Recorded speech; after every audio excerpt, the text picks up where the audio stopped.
If your child is struggling with test anxiety, there are things as we, parents can do to help. Joining me now are Leah and Victoria Sherrard from Sylvan Learning Center. Thank you for joining me. And let me ask you first, Leah, finals, they're always right around the corner, it seems to be. And parents, how much they really be involved with helping their students study?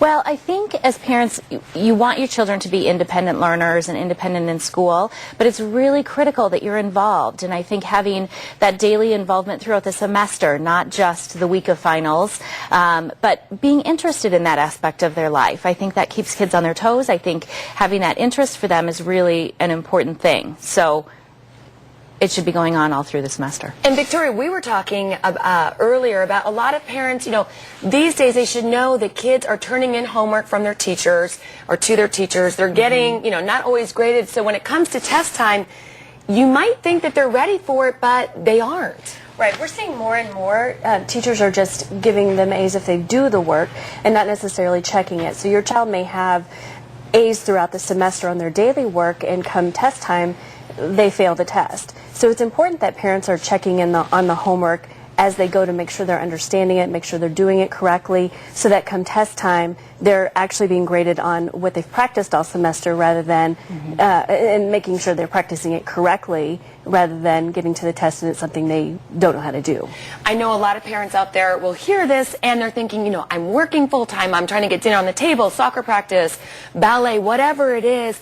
You guys are there to help, and there's a way that they can kind of guarantee that they're getting maybe that extra help if they need it, and even if they don't need it, let's face it, at this age, you can prepare them for college and lifelong skills. Absolutely, and I think a big important key for a lot of students is figuring out what works for them as individuals, and that can be figuring out what their learning style is and figuring out what time of day works best for them to study. Some students are really great in the morning, others are better in the evening, later in the day. So there are some tips to, if you're putting in the time and studying anyway, if you learn some strategies to do it more efficiently, then that's an important, that can save time in the long run. What kind of programs do you guys have for parents out there who, and for all ages of children, from what I understand? Right. We have programs in reading, math, writing, study skills. It's important if the kids know the skills, they're going to do well on the test. The test shouldn't be an overwhelming, scary thing that kids dread looking forward to. It should be just every day. This is what we do. We're just checking in to see if you know the information, and if they know the information, they're going to do well on the test. And one last question: it starts at home, and you have to create a good study environment. What are the key things parents need to remember? Well, avoid distractions. Get distractions out of the way.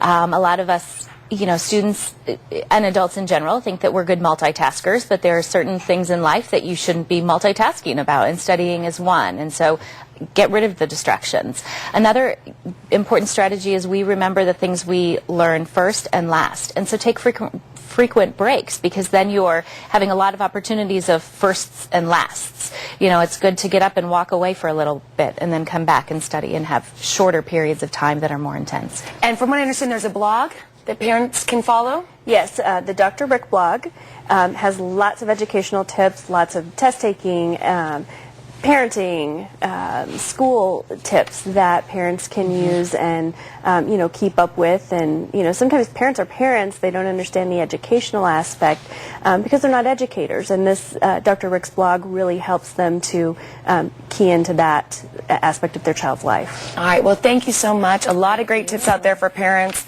I know it's always an ongoing process, and I'm glad to know that you guys are there to help if students need that, and it's so important. And of course, if you'd like to have more information, find out more information about the Sylvan Learning Center, just right there, call their line, 1-800-EDUCATE, or the drrickblog.com or sylvanlearning.com. Thank you so much, ladies. We appreciate it.